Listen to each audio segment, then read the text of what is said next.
London, May 1819. The candlelit ballroom of Lady Montrose's house in Mayfair glowed with the soft radiance of 100 beeswax tapers, their flames dancing across polished marble floors and casting golden shadows upon walls hung with Flemish tapestries. The season was at its height, and the cream of society had gathered to witness what many considered the marriage market's most anticipated hunt. Which fortunate young lady would capture the attention of Julian Ravenscar, Duke of Silverton, the most eligible bachelor in all of England?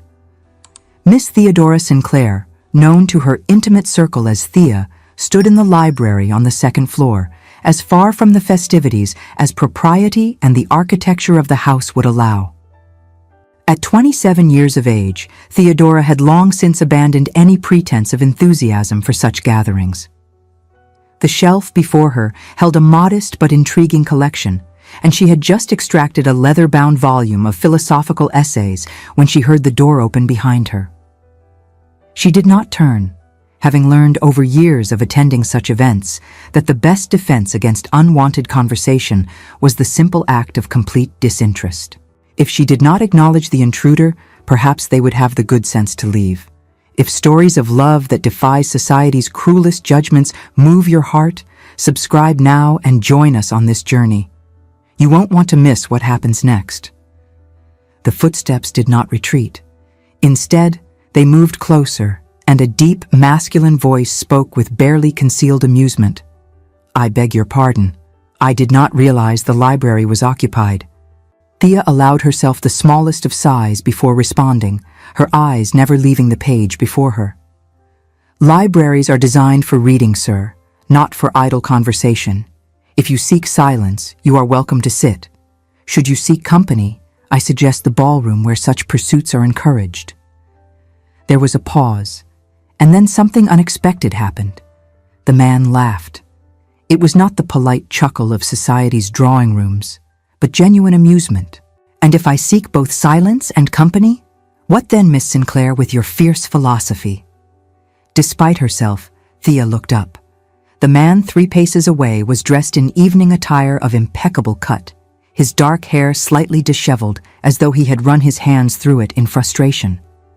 His eyes, she noted with reluctant interest, held an unusual shade of gray, and they regarded her with an intelligence that immediately set him apart from the usual run of ballroom conversationalists. Recognition came slowly, then all at once. She was looking at the Duke of Silverton himself, the man whom every ambitious mama in the room below was currently attempting to position within range of their daughters. "Then, Your Grace," she said, returning her attention to her book with deliberate rudeness, "that becomes your problem, not mine." He did not leave. Instead, to her surprise, he settled himself in the chair opposite, stretching his legs before him with the casual sprawl of a man accustomed to ease and deference. "What are you reading that commands such fierce attention?" "I doubt you would find it of interest." "Try me." She held up the book so he could see the spine. "Essays on the Vindication of the Rights of Woman. Mary Wollstonecraft's arguments regarding the necessity of educating women as rational creatures rather than mere ornaments to male vanity." "I assume you are unfamiliar with the work." His response surprised her. "I am intimately familiar with it, actually. My mother was a great admirer of Wollstonecraft's philosophy. I find myself in agreement with perhaps 60% of her arguments, though I believe she underestimates the role that biology plays in shaping social structures." Thea leaned forward, her determination to remain aloof momentarily forgotten. "Biology, or the mythology of biological determinism used to justify existing power structures."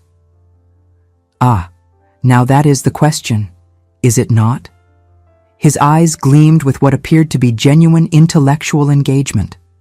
How much of what we call natural law is actually nothing more than customary practice elevated to the status of universal truth?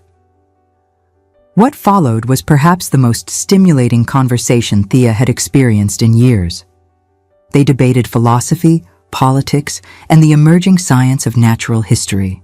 The Duke proved himself remarkably well-read, and unlike most men of her acquaintance, He did not condescend to her, but engaged her as an intellectual equal, never pretending to find her opinions merely charming.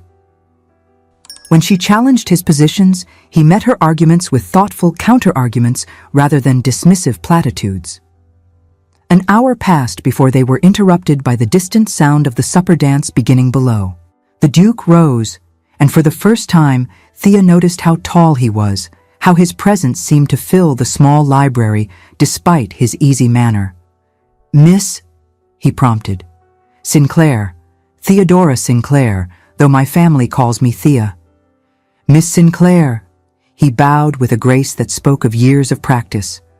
"I have enjoyed this conversation more than any I have had in months, perhaps years. Would you permit me to call upon you? I should very much like to continue our discussion."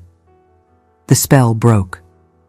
Thea felt the familiar walls reassemble themselves around her heart, those carefully constructed defenses that had served her so well through 12 rejected proposals and 9 years of increasing social marginalization. She reminded herself that refusing a man's heart was far easier than reclaiming one's legal identity from his possession. "No, Your Grace, I must decline." He blinked, clearly not accustomed to refusal. "I beg your pardon?" "I said no. I do not wish to be called upon, courted, or pursued. By anyone, but most especially not by a duke who views intellectual women as an interesting novelty to be collected and displayed like rare butterflies pinned beneath glass. I wish you good evening." She left him standing in the library, his expression one of utter bewilderment. As she descended the stairs, her heart pounded with a mixture of exhilaration and something that felt dangerously like regret. But she had learned long ago that allowing dukes or any other manner of man into her carefully ordered life led only to disappointment and the loss of hard-won independence. 3 days later, Thea sat in the morning room of her family's townhouse in Berkeley Square, reviewing the account books for her father's estate in Kent. Sir Edmund Sinclair, her father, suffered from gout and generally poor health, and had over the past 5 years gradually ceded the management of his properties to his eldest daughter. Thea had discovered that she possessed a natural talent for estate management and derived considerably more satisfaction from balancing ledgers and negotiating with tenants than she ever had from attempting to master the watercolors and embroidery that were supposed to constitute a lady's accomplishments. Her younger sister Rosalind entered the room in a flutter of pale pink muslin, her golden curls artfully arranged and her cheeks flushed with excitement. At 19, Rosalind was everything that Thea was not: conventionally beautiful, accomplished in all the proper feminine arts, and eager to make an advantageous match before the season's end. Where Thea had inherited their father's auburn hair and sharp features, Rosalind resembled their mother, who had died when the girls were young. "Thea, you will never believe what Lady Constance just told me." Rosalind's voice carried the breathless quality that Thea had learned to associate with gossip of particular juiciness. "The Duke of Silverton has been making inquiries about our family. Lady Montrose told her cousin, who told Lady Fielding, who told Lady Constance, that His Grace asked very pointed questions about the Sinclair daughters." Thea kept her eyes on the ledger before her. "Did he indeed? Oh, Thea, do you not see what this means? He must be interested in forming a connection with our family. Lady Constance says it is obvious that he was impressed by me at the ball, though I confess I did not speak more than 10 words to him. But Lady Constance says that a duke of his stature would naturally be observing from a distance before making his intentions known." "Rosalind," Thea set down her pen, the sound sharp in the quiet room. "I must tell you something about the Duke of Silverton. Oh, I know all about him. He is 31, has an income of £40,000 per annum, owns 3 estates including Silverton Hall in Hertfordshire, and has been a widower for 5 years since his poor wife died in childbirth. It is so tragic, is it not? But Lady Constance says he must be looking to remarry, as he needs an heir, and that he would naturally seek a young bride of good family and proper accomplishment. Rosalind, he spoke with me at the ball, at length, in the library." Her sister's face went through a series of rapid transformations, from confusion to disbelief to something that might have been pity. "Oh, Thea, dear Thea, you cannot possibly think that a duke was courting you? You are 7 and 20. He was merely being polite, perhaps asking after the family before approaching me. It is the natural order of these things. Surely you must see that if he were to have any interest in our family, it would be directed toward the more suitable sister." The words stung more than Thea cared to admit, not because she believed them entirely, but because they contained just enough truth to wound. She was 7 and 20. She was past the age when most women married. She was known throughout the ton as the Sinclair spinster, who had refused more eligible offers than most women received in a lifetime. And Rosalind was beautiful, accomplished, and eager, all the things that society prized in a potential duchess. "You are quite right," Thea said quietly. "I am sure I misunderstood the situation entirely. Forgive me for confusing you." Rosalind's expression softened into something approaching genuine affection. "Oh, Thea, I did not mean to be cruel. It is only that I would not want you to be hurt by false expectations. You have always been so much cleverer than I, so much more capable. You run father's estates, you read books I cannot even begin to understand. But in the marriage market, those are not the qualities that gentlemen seek. They want something more traditional, something softer, something more like you." "Exactly. So you do understand. I knew you would, for you are always so sensible about these things. Now, Lady Constance and I must plan my wardrobe for the Hartwell musical tomorrow evening.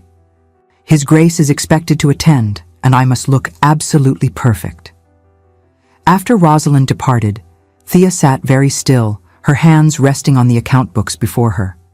She told herself that her sister's words meant nothing, that she had no interest in the Duke of Silverton or any other man's approval. She had chosen independence over marriage 9 years ago, and she had never truly regretted that choice. But that night, lying in her bed with moonlight streaming through the windows, she found herself remembering gray eyes and a deep voice engaged in genuine intellectual discourse, and she felt something uncomfortably close to longing. The following evening, the Hartwell musicale proceeded exactly as such events always did. Indifferent performances by young ladies of varying degrees of musical talent, polite applause, and the constant undercurrent of gossip and social maneuvering.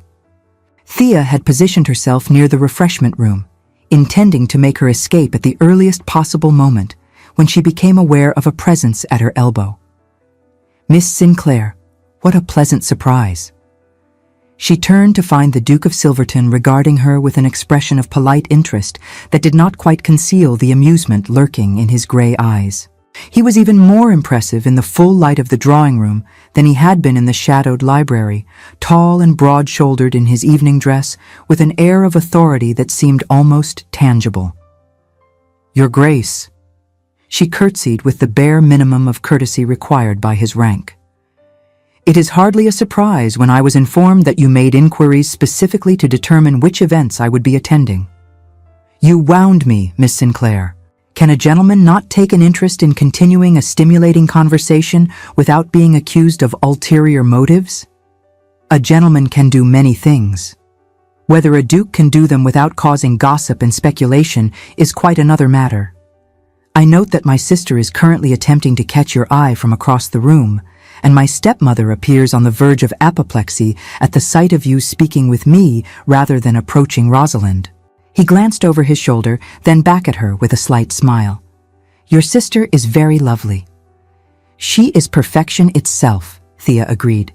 "Beautiful, accomplished, eager to please, and young enough to be molded into whatever vision of duchessness you might prefer.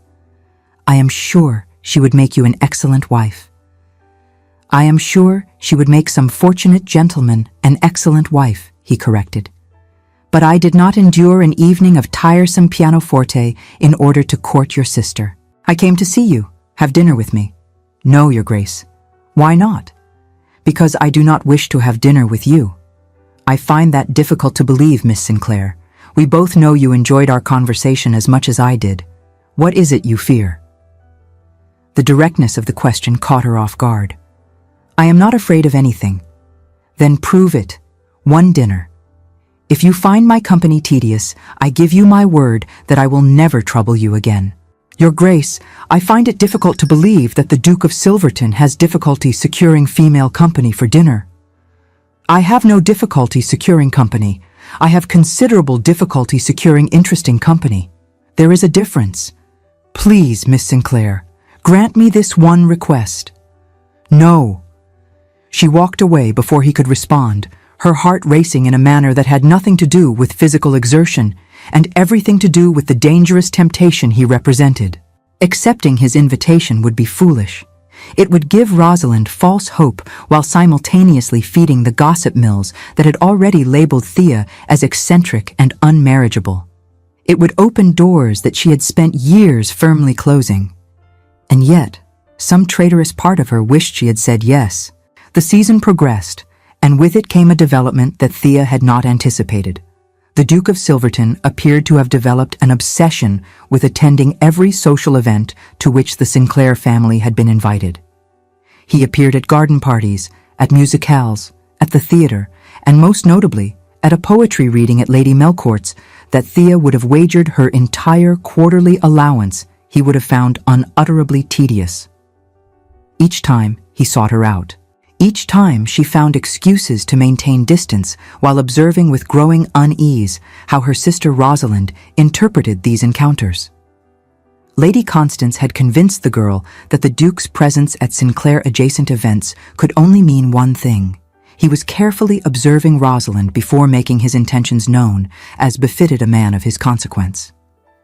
"He is so thoughtful," Rosalind confided to Thea one morning as they took the air in Hyde Park. "Lady Constance says that a duke cannot simply rush into courtship like a common gentleman. He must be certain, must evaluate all aspects of the connection. She says his presence at all these events proves his interest, and that I must be patient while he works up the courage to make his feelings known." Thea kept her eyes fixed on the path ahead. "Rosalind, I do not think— Oh, I know what you will say, that I should not count on anything until he speaks formally to father. But Thea, you should see the way he looks at me during these events. So intense, so focused. Lady Constance says it is the look of a man contemplating his future duchess." What Rosalind could not see, what she seemed incapable of seeing, was that the Duke's gaze was indeed intense and focused, but its object was never her. He watched Thea with the concentration of a scholar studying a particularly fascinating text, and Thea found herself increasingly unable to pretend indifference. Every time their eyes met across a crowded room, she felt something spark between them, a connection that was both thrilling and terrifying in its intensity. It was during one such stolen glance at a garden party hosted by Lord Waverley that the Duke managed to corner her near the rose arbor away from the main gathering. The cloying scent of late-blooming roses thickened the warm June air, and somewhere in the distance a string quartet played Mozart. "Miss Sinclair, I have been trying to speak with you all afternoon." "Yes, I noticed. I have been trying to avoid you with equal determination." "Why? What have I done to earn such devoted avoidance?" "You are courting my sister, Your Grace. Or at least, you have given her and half of London society reason to believe you are courting her. It is cruel to raise her expectations if your intentions are not serious." His expression shifted into something approaching frustration. "I have given no indication whatsoever that I am courting Miss Rosalind. I have offered Miss Rosalind a polite compliment at the latest rout, the minimum required to avoid giving offense while gaining access to Thea, but nothing that could be mistaken for intent. I have been polite to her, nothing more. I have not danced with her, not called upon her specifically, not sent her flowers or poetry or any of the usual tokens of courtship. The only member of your family I have shown any particular interest in is you, which she interprets as you observing her from afar before making your intentions known. Then she is laboring under a misapprehension that you could easily correct. To what purpose? So that she knows her elder sister is being pursued by the most eligible bachelor in England? So that she can feel the sting of being passed over for a woman 8 years her senior who lacks every accomplishment society values? So that she can spend the rest of the season watching other young ladies whisper behind their fans about how the Duke of Silverton inexplicably prefers the Sinclair spinster to the Sinclair beauty? You speak as though there is something shameful about my preference. For me, there is shame in being preferred when I have no intention of accepting what you are offering. He stepped closer, near enough that she could smell the sandalwood soap he used, see the faint lines at the corners of his eyes that suggested he smiled more often than his serious demeanor might indicate. And what exactly do you think I am offering, Miss Sinclair? The same thing every man offers: possession, control, the surrender of everything I have built in exchange for the dubious honor of being called Your Grace instead of Miss Sinclair. I have managed my father's estates for 5 years. I make decisions affecting the livelihoods of 40 families. I read what I choose, go where I choose, live according to my own principles rather than society's expectations. Why would I surrender all of that to become one more ornament in a duke's collection? Perhaps because I am not asking you to surrender anything. Perhaps because what I offer is a shared rule, not a solitary one. But you are too afraid to discover the difference. I am not afraid. You are terrified. And I understand why. But Miss Sinclair, not every cage is made of gold bars. Some of us are offering to unlock the door entirely. Before she could respond, Rosalind's voice called from the main path. Thea! There you are. Lady Constance has been looking everywhere for you. Oh, Your Grace. Her face lit with delight at finding the Duke in her sister's company. How lovely to find you here among the roses. Do you not think the gardens are spectacular this year? Quite spectacular, Miss Rosalind. His eyes never left Thea's face, though I confess my attention has been rather focused on a particular conversation than on the botanical displays. Rosalind laughed, the sound like silver bells. Oh, Thea is wonderful company, is she not? So clever. Though I confess I often tell her she should spend less time with account books and more time enjoying the season. There is time enough for managing estates after one is married. Do you not agree, Your Grace? I believe, he said carefully, that a woman's capabilities should not be confined to before or after marriage. They should be celebrated and utilized whenever possible.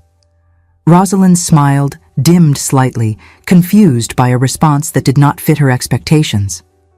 Oh, yes, of course. How progressive. Thea, Lady Constance really is quite anxious to find you. Something about the arrangements for tomorrow's breakfast. After Rosalind departed, the Duke turned back to Thea. Will you be at Almack's tomorrow evening? I have no choice. Lady Constance insists that my absence would be remarked upon. Then I shall see you there. And Miss Sinclair, this conversation is not finished. He bowed and left her standing among the roses, her heart racing and her carefully constructed arguments feeling suddenly less secure than they had a quarter-hour previous.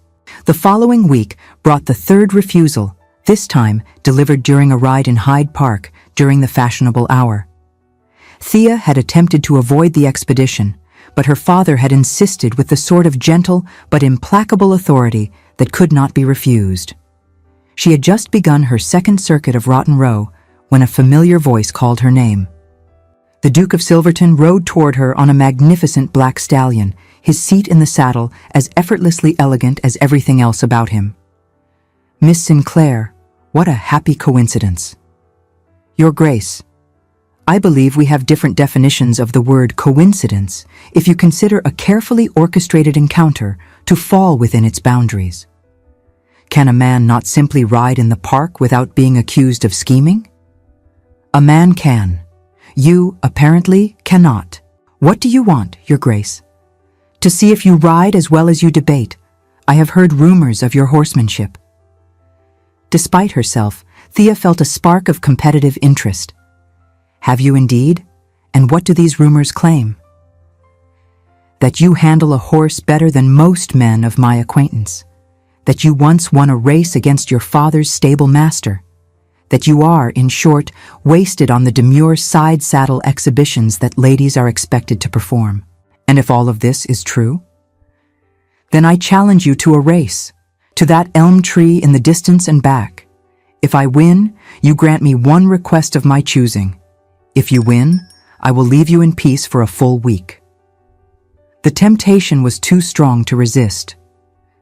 Thea had always loved riding, loved the freedom and power of a good horse beneath her, loved the way speed made the world blur at the edges until nothing existed except the thunder of hooves and the wind against her face. She nodded once, sharply. "You will lose, Your Grace." "We shall see." They were well matched for the first half of the race, neck and neck as their horses stretched into full gallops. But Thea had been riding since she was 4 years old, and she knew exactly how to coax the last measure of speed from her mount without exhausting it. She crossed their makeshift finish line a full length ahead of the Duke, her laughter ringing out as she slowed her horse to a walk. The Duke drew alongside, his own expression one of delighted surprise. "You are magnificent. I have not been beaten in a race in over a decade. That was extraordinary." "I told you that you would lose." "You did indeed." "Very well, Miss Sinclair. I will honor our agreement and leave you in peace for 1 full week." He paused, his gray eyes serious. "But after that week is concluded, I will ask you this. Will you marry me?" The world seemed to stop. Around them, the park continued its usual rhythms, horses trotting sedately along the paths, ladies and gentlemen exchanging greetings, children running after hoops. But Thea felt as though she and the Duke existed in a bubble of frozen time. "No," she said, once she recovered her voice. "Absolutely not. I have not yet asked the question. And I am answering it before you waste your breath. No, Your Grace, I will not marry you. Not now, not next week, not ever." "Why?" "Because I do not wish to marry anyone. Because marriage means surrendering everything I am and everything I have built. Because I value my independence more than I value the temporary flattery of being pursued by a Duke." "Temporary flattery?" "Miss Sinclair, I am proposing marriage, not suggesting a brief flirtation. The flattery is temporary because your interest will fade once the challenge of conquest is removed. You are intrigued by me because I refuse you, not because you genuinely value who I am. The moment I agreed to marry you, the moment I became your wife, and therefore your property under law, you would discover that the eccentric bluestocking is far less charming when one must actually live with her rather than pursue her. You sell both of us short with such assumptions." "Do I? Tell me, Your Grace, what happens to my management of my father's estates once we are married? Do I continue to administer them? Or does that responsibility fall to you as my husband?" "I would say that. What happens to my freedom to read what I choose, to express opinions that many find scandalous, to make decisions about my own life? Do I retain that freedom, or must I defer to your authority in all things, as the law demands a wife must defer to her husband?" "Miss Sinclair, I assure you." "The answer is no, Your Grace. It was no yesterday, it is no today, and it shall be no on every day to follow. I suggest you direct your attentions toward young ladies who desire what you are offering. I am not among their number." She urged her horse forward, leaving him sitting his stallion in the middle of the path, and she did not look back, even though every instinct screamed at her to do so. It was the longest week of Thea's recent memory, during which she discovered that missing Julian's presence was far more annoying than enduring it. She found herself looking for him at events, feeling obscurely disappointed when he was not there, and angry at herself for caring whether he kept his promise. When the week ended, he appeared at the Sinclair townhouse in Berkeley Square during calling hours, properly attired and bearing flowers. Lady Constance almost fainted with delight. Rosalind blushed prettily and primped her hair, and Thea felt her heart sink into her shoes. Sir Edmund Sinclair received him in the drawing room with Lady Constance, both sisters, and Lady Constance's elderly mother, the Dowager Lady Fielding, present as chaperones. The Duke made polite conversation about the weather, the state of the roads, and the latest news from Parliament. He admired the drawing room's furnishings, he accepted tea and consumed it with perfect manners. And then, in front of everyone, he set down his cup and turned to Sir Edmund. "Sir Edmund, I wonder if I might have the honor of asking for your daughter's hand in marriage." The room erupted. Lady Constance gave a small scream of joy. The Dowager Lady Fielding clapped her hands. Rosalind turned the color of a summer rose and looked down at her hands with a modest smile, and the Duke finished his sentence. "Miss Theodora Sinclair's hand, that is. I am asking permission to court your eldest daughter with the intention of marriage." The silence that followed was absolute and devastating. Rosalind's head snapped up, her face draining of color. Lady Constance's mouth opened and closed like a landed fish. The Dowager Lady Fielding let out a confused, "But surely you mean—" "I mean Miss Theodora," the Duke said firmly. "I have meant her from the beginning." Sir Edmund, to his credit, did not seem particularly surprised. He glanced at Thea, who sat frozen in her chair, her teacup rattling slightly against its saucer. "And what does my daughter say to this proposal?" "No," Thea managed, her voice barely above a whisper. "Father, I must refuse. Your Grace, I am sensible of the honor you do me, but I cannot accept. I will not accept." "Thea!" Lady Constance's voice was sharp with horror. "You cannot refuse a duke." "I can, and I am. I have made my position clear to His Grace on multiple occasions. This public declaration changes nothing." Rosalind stood abruptly, her eyes bright with tears. "How could you? How could you take this from me?" "I am not taking anything from you, Rosalind. I never wanted—" "But you have it anyway! Everything! Father's estates to manage, freedom to do as you please, and now the most eligible bachelor in England proposing marriage despite your age, despite your reputation, despite everything that should make him choose me instead." She fled the room, her small, broken sound swallowed by the thick, stunned silence. Lady Constance followed her daughter with a last, venomous look at Thea. The Dowager Lady Fielding murmured something about checking on the poor dear and scuttled out. Sir Edmund sighed. "Your Grace, I appreciate the compliment you pay my family, but as you see, my eldest daughter has declined your very generous offer. I cannot force her to accept what she does not want." "I understand, Sir Edmund, though I hope you will not forbid me from continuing to try to change her mind. That is between you and Theodora. She is 7 and 20, old enough to make her own choices, though I confess—" He glanced at Thea with something like sympathy. "I wish she would choose differently. You seem like a good man, Your Grace. The sort who would value my daughter's considerable gifts rather than attempt to suppress them." After the Duke departed, Thea sat alone in the drawing room, her hands clasped tightly in her lap. She had just refused a duke in front of witnesses. The gossip would be all over London by nightfall. Rosalind would hate her. Lady Constance would never forgive her. And somewhere beneath the anxiety and guilt, she felt a traitorous whisper of regret. The season continued, and with it came what Thea could only describe as a campaign. The Duke of Silverton was nothing if not persistent. He sent books to the Berkeley Square townhouse, rare editions, philosophical treatises, novels by lady authors that challenged conventional thinking. He appeared at events with the regularity of clockwork, always seeking her out for conversation, always making his interest clear to anyone who cared to notice. Each time, she refused him, politely at first, then with increasing exasperation as his proposals grew more creative. The fourth refusal came at a garden party where he presented her with a first edition of Mary Wollstonecraft's seminal work. "This is bribery, Your Grace. This is courtship, Miss Sinclair. Will you marry me?" "No, though I thank you for the book." "Keep it regardless. Consider it a gift between friends who disagree on the fundamental question of whether we should be more than friends. The fifth refusal occurred at the theater during an interval when he found her in the corridor outside their box.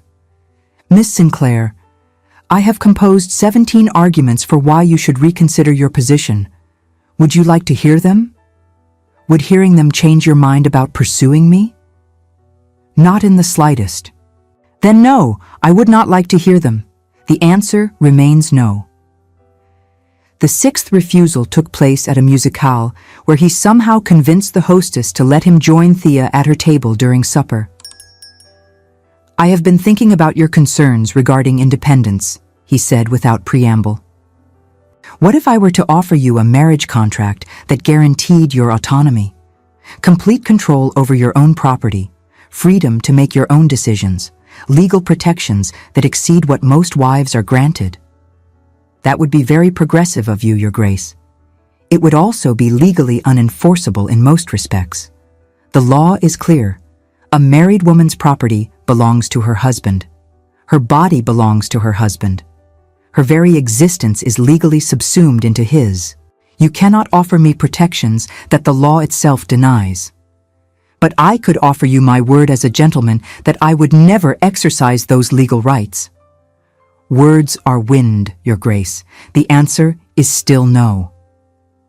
By the seventh refusal, delivered at yet another ball where he claimed the supper dance and spent the entire set arguing his case, even Thea had to admit a grudging admiration for his persistence. You are the most stubborn man I have ever encountered, she told him as they moved through the figures of the dance. I prefer to think of it as determined. 7 refusals, Miss Sinclair. You are establishing quite a record. Perhaps the 8th will convince you to direct your attentions elsewhere. Not even remotely possible. I am in this for the duration. The duration of what, precisely? The season? Your patience? My resistance? All 3, if necessary. Though I am hoping you will surrender before we reach double digits.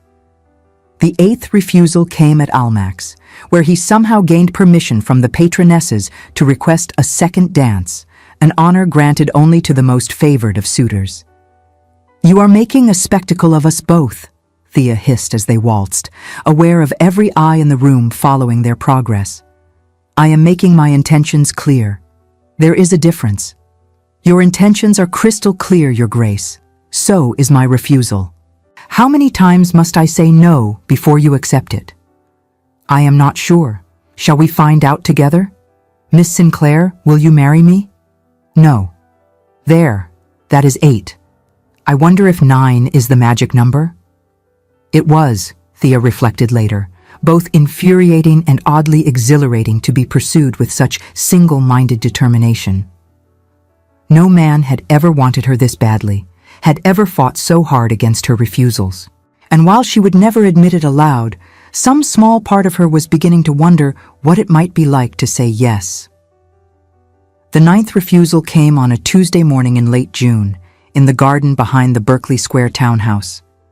Thea had risen early to walk among the roses, seeking peace before Lady Constance could begin her daily litany of complaints about Thea's selfishness in refusing the Duke and thereby ruining poor Rosalind's chances of making a brilliant match. She did not hear him approach. When she turned from admiring a particularly fine yellow rose, he was standing 3 paces away, still dressed in evening clothes as though he had been out all night and come directly to see her. Your Grace, this is most irregular, and I believe you are trespassing. I asked your father's permission to use the garden gate. He granted it. I wanted to speak with you without an audience. We are hardly alone. I can see at least 3 servants watching from the upper windows, and I am quite certain Lady Constance will appear within the next 5 minutes once word reaches her that you are here. Then I will be brief. He moved closer, and for the first time since their acquaintance began, Thea saw something like vulnerability in his expression. 9 times, Miss Sinclair. I have asked you to marry me 9 times, and 9 times you have refused. I am not a man accustomed to failure, but I am beginning to understand that I cannot bully or cajole or bribe you into acceptance. So I am asking you a different question. Is there any hope, any possibility, however remote, that you might one day change your mind? Because if there is not, if you are absolutely certain that you will never wish to marry me, then I will stop. I will leave you in peace. I do not wish to harass you or make you uncomfortable. I wish to love you, and one cannot love someone who finds that love unwelcome. The speech undid something in Thea's carefully maintained defenses. She looked at him, truly looked at him, and saw not the Duke of Silverton, but simply a man who had somehow managed to see past her prickly exterior to the woman beneath. A man who had read her favorite philosophers. A man who had never once suggested she should be anything other than exactly what she was. "I do not know," she said quietly. "I am afraid, not of you, Your Grace, but of what marriage represents.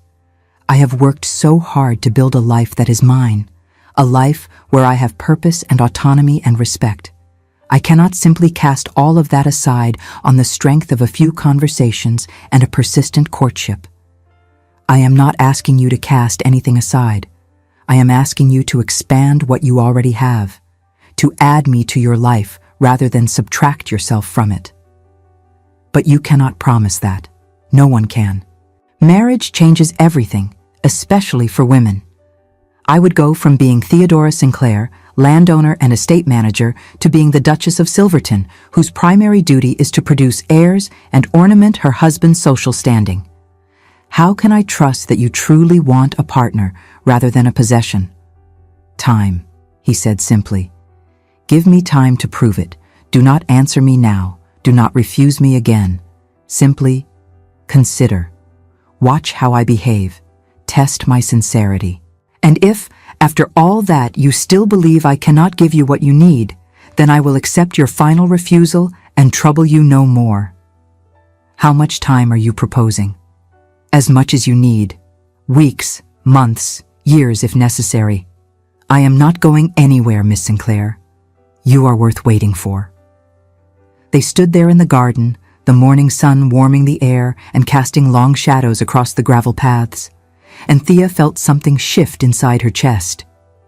Not capitulation, precisely, but a softening, a willingness to consider possibilities that she had previously dismissed out of hand.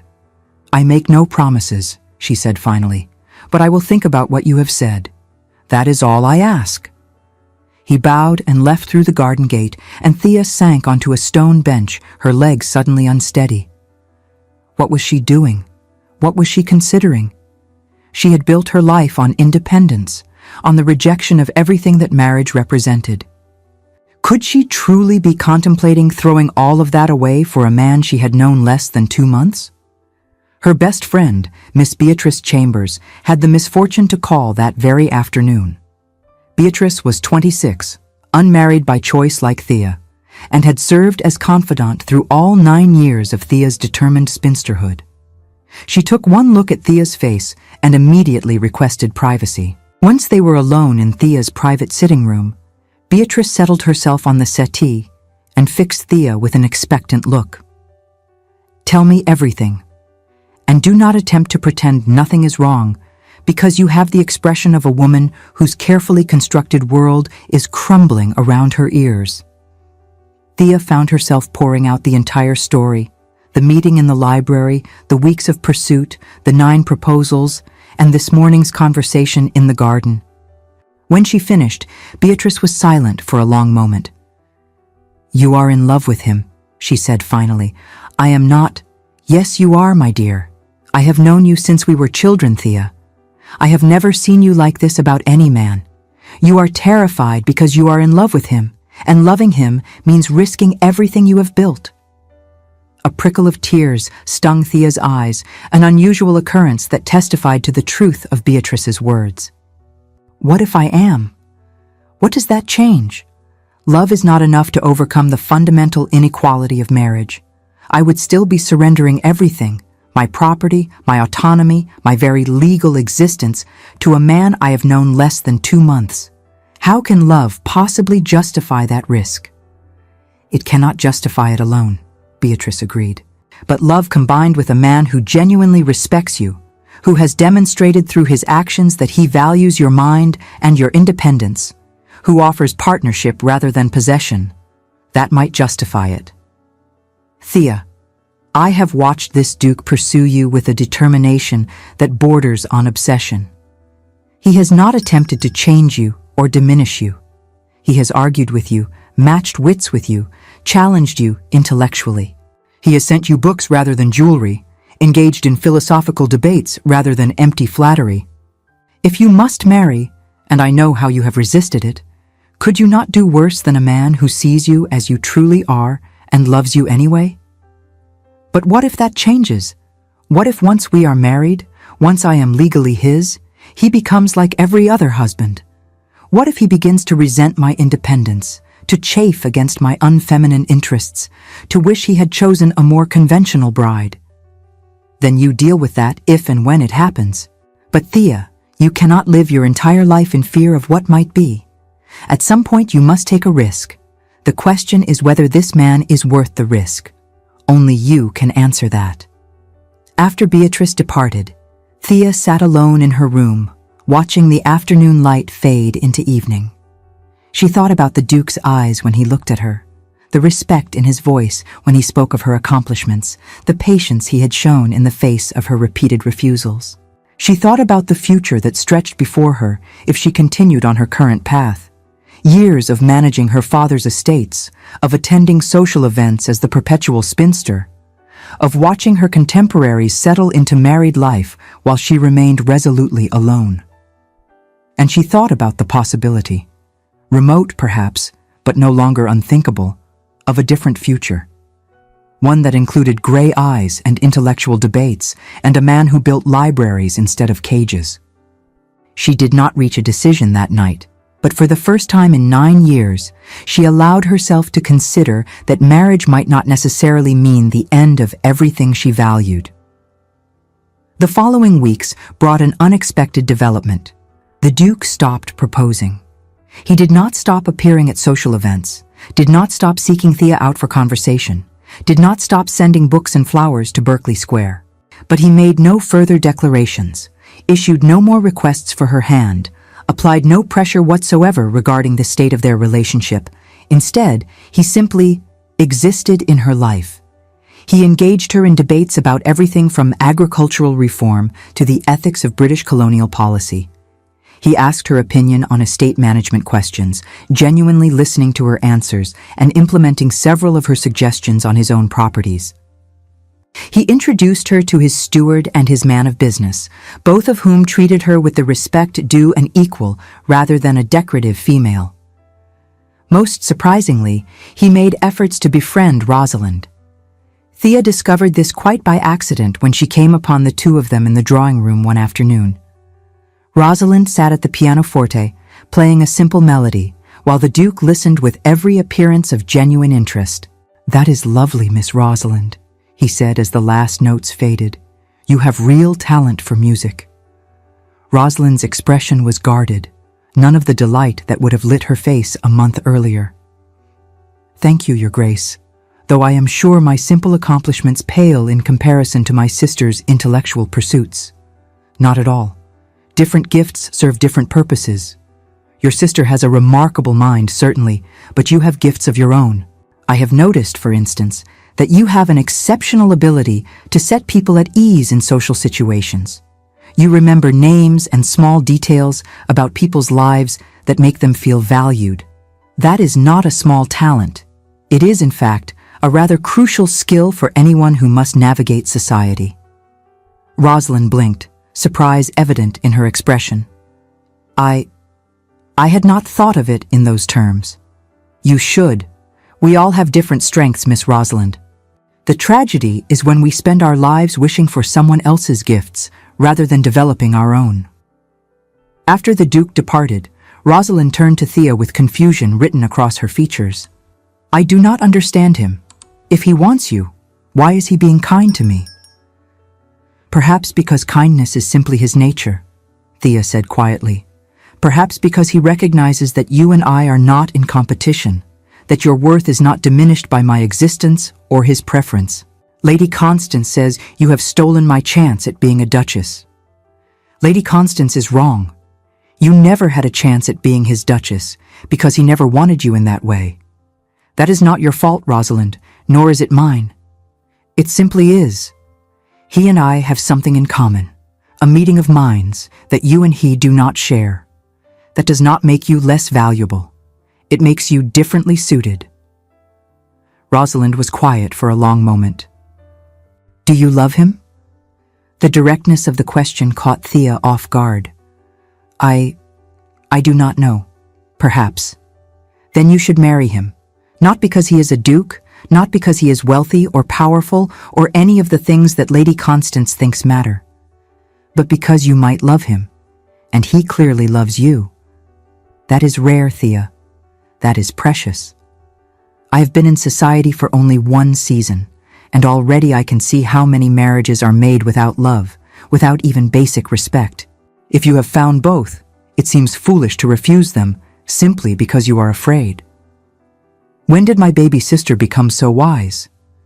When I stopped seeing you as an obstacle and started seeing you as a person. We are not enemies, Thea. We are sisters. And I think I would rather have a sister who is happy than a sister who sacrifices her happiness so that I can have what I never truly wanted anyway. They embraced, and Thea felt something ease in her chest that she had not realized was painful until the pain was gone. July arrived with oppressive heat and the gradual dispersal of society to their country estates. Thea found herself thinking of him constantly, missing his presence when he was absent, anticipating their conversations with an eagerness that both thrilled and alarmed her. It was her father who finally forced the issue. "Theodora, my dear, I wonder if we might have a conversation," Sir Edmund said one morning, summoning her to his study.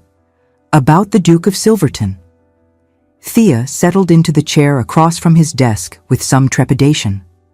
Her father had been notably silent on the subject of the Duke's courtship, neither encouraging nor discouraging, and she had been grateful for his restraint.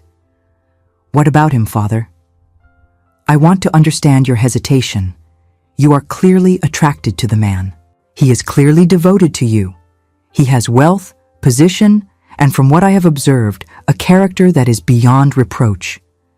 Yet you continue to refuse him. Why?" "Because marriage means giving up everything I have built.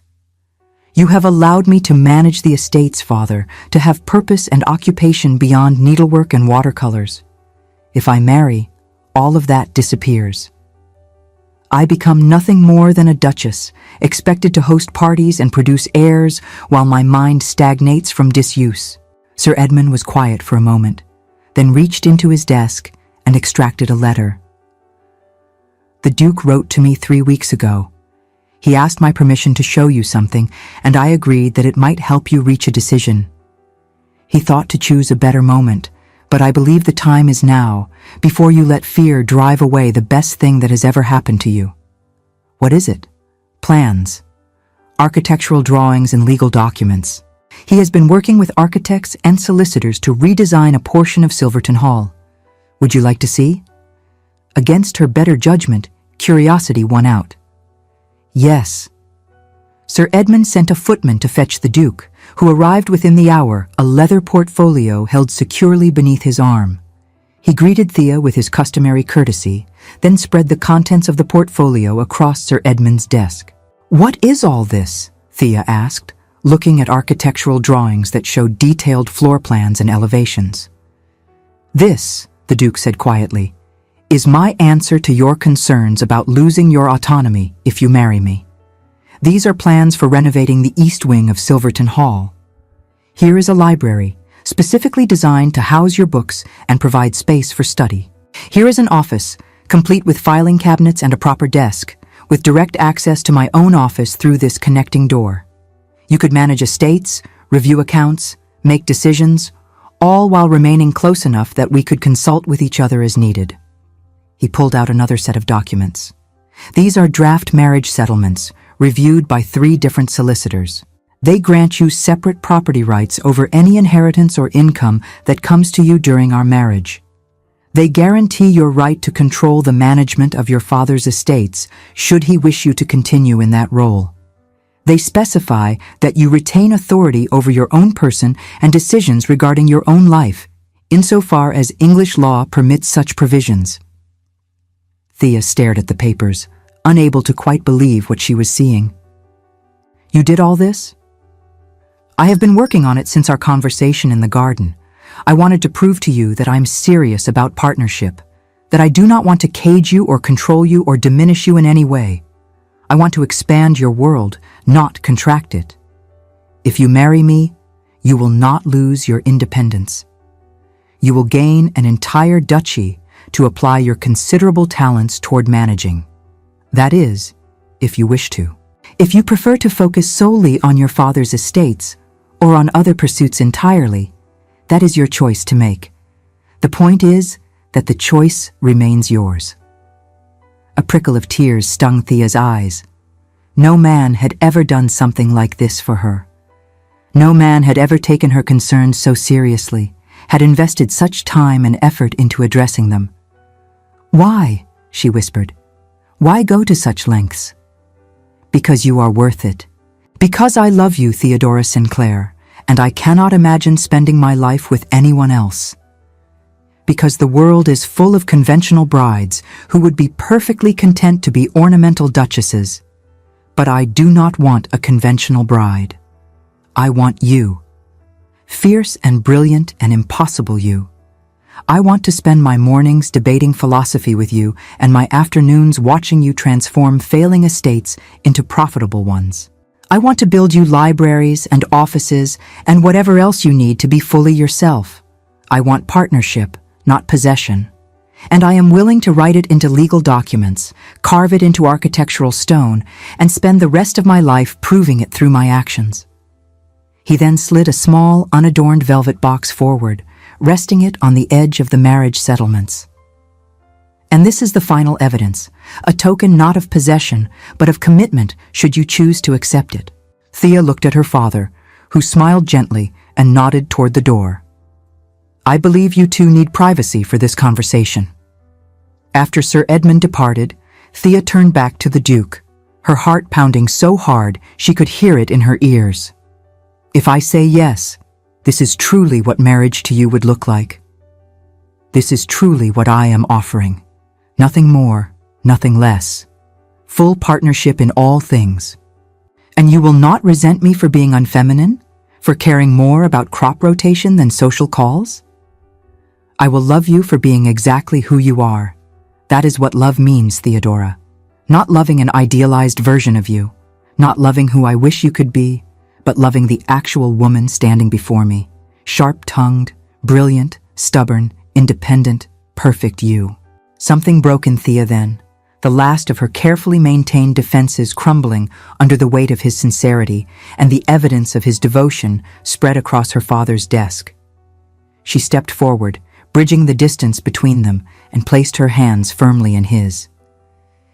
Then I have a question for you, Julian Ravenscar, Duke of Silverton. His smile faltered, replaced by a momentary stunned silence. Yes? I have refused you 9 times. 9 times I have said no when you asked me to marry you. So now it is my turn to ask. Will you marry me? Will you take me as I am, opinionated and unconventional and utterly unsuited to being a conventional duchess?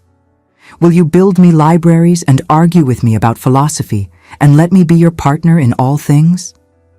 For a long moment, he simply stared at her, his gray eyes wide with shock. Then he started to laugh, warm, genuine, and full of joy. You are proposing to me. I am proposing to you. And before you answer, I should warn you that I come with significant conditions. I will not promise to be obedient. I will not promise to be demure. I will argue with you, challenge you, and probably drive you to distraction on a regular basis. I will manage estates and read scandalous books and hold opinions that will horrify your more conservative relations. If you want a peaceful life, you should refuse me now. And if I want a life that is interesting, a life that is challenging and stimulating and never boring, then you should say yes. Then yes, Yes, Theodora Sinclair. I will marry you. I will argue with you and challenge you and build you all the libraries and offices you could possibly want. I will love you exactly as you are, and I will spend the rest of my life being grateful that you finally stopped refusing me long enough to propose yourself. He pulled her into his arms and kissed her, and Thea discovered that surrendering to love felt nothing like the cage she had always feared. Instead, it felt like freedom, like possibility, like the beginning of something infinitely better than anything she could have built alone. When they finally broke apart, both breathless and grinning, Thea said, I should warn you that society is going to have a great deal to say about a woman proposing to a duke. Let them talk. I intend to tell everyone who will listen that the most extraordinary woman in England had the good sense to propose to me before I had to propose a 10th time. I will dine out on this story for decades. You are incorrigible. You love me anyway. I do, Thea admitted. God help me, I do. The announcement of their engagement sent shockwaves through society. The Sinclair spinster had not only captured the Duke of Silverton, she had proposed to him. The scandal was delicious, the gossip relentless, and Thea found that she did not care even remotely. She was too busy planning a future that looked nothing like the conventional path she had always rejected. Lady Constance alternated between horror at the unconventionality of the match and pleasure at having a duchess in the family. Rosalind proved herself genuinely happy for her sister and confided to Thea that she had received an offer from a young baron whom she actually liked, a development owing everything to mutual affection. The wedding took place in September at the Sinclair country estate in Kent. Thea insisted on writing her own vows, a breach of tradition that surprised no one who knew her. I promise to be your wife, she said, looking into Julian's eyes as they stood before the gathered assembly. Not your property, your partner, not your ornament. Your equal in all things that matter. I promise to argue with you when you are wrong, to support you when you are right, and to love you always. Julian's vows were equally unconventional. I promise to honor your independence, to respect your mind, to value your gifts, and to build you as many libraries as you require. I promise never to ask you to be less than you are, only to invite you to be more. I promise partnership, not possession. Freedom, not a cage. Love that expands rather than constrains. Always. There was not a dry eye in the congregation, though whether from sentiment or shock, Thea could not quite determine. Their honeymoon was spent at Silverton Hall, where Julian gave Thea a tour of the completed renovations. The library was everything she had dreamed of and more. Floor-to-ceiling shelves, comfortable chairs positioned to catch the natural light, a desk large enough for spreading out account books and estate plans. The connecting door to Julian's office stood open, a physical manifestation of the partnership they had promised each other. It is perfect, Thea said, trailing her fingers along the smooth wood of the bookshelves. You built me a kingdom. I built you a workspace, Julian corrected, coming up behind her and wrapping his arms around her waist. The kingdom we will build together. 3 years later, in the summer of 1822, Theodora Ravenscar, Duchess of Silverton, was at her desk in the library, reviewing accounts for the third estate under her management. Her twin children, Edmund and Mary, were with their nurse, and she was expecting a third child in the autumn. The morning sun streamed through the windows, illuminating the papers spread before her, and she paused in her work to appreciate the profound contentment that filled her life. Julian entered through the connecting door, as he did several times each day, carrying their son Edmund in his arms. At 18 months, Edmund had his father's gray eyes and his mother's auburn hair, and he immediately reached for Thea with chubby arms. He insisted on seeing you, Julian said with a smile. Something about Mama's books. Thea took Edmund into her lap, settling him comfortably against her hip as she returned to her accounts. Mary appeared moments later, carried by Julian, and the family of 4, soon to be 5, sat together in comfortable silence, the only sound the scratch of Thea's pen and the occasional gurgle from the twins. After all the fight for your freedom, do you ever find yourself chafing at the ties of Duchess life? Julian asked quietly. Thea looked up from her ledgers, taking in the sight of her husband holding their daughter, the library that surrounded them, the life they had built together. I did not give up my independence. I expanded it. You gave me not just your estates to manage, but your trust, your respect, and your love. You gave me partnership in its truest form. How could I possibly regret that? Even though I made you propose to me? Especially because you made me propose to you. You forced me to choose you actively, rather than simply accepting what was offered. That made all the difference. Julian leaned over to kiss her, careful not to jostle Mary. The rebel Duchess, my impossible perfect wife.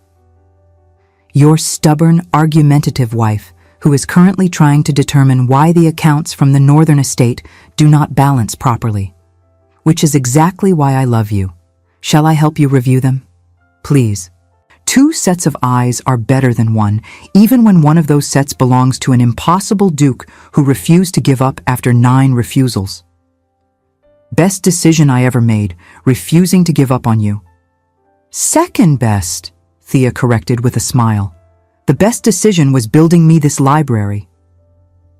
They worked together through the morning, their children playing quietly nearby, and Thea reflected on how wrong she had been about marriage.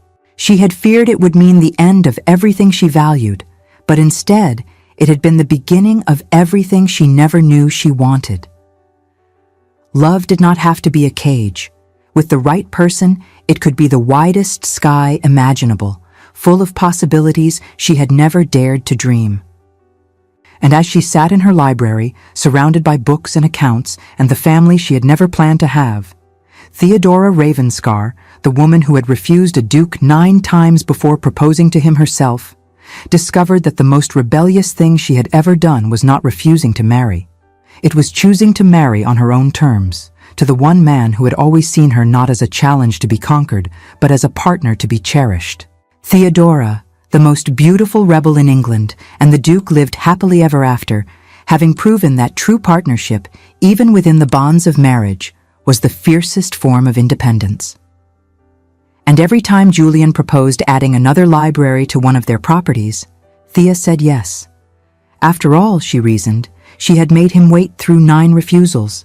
The least she could do was agree to every library he suggested for the rest of their lives.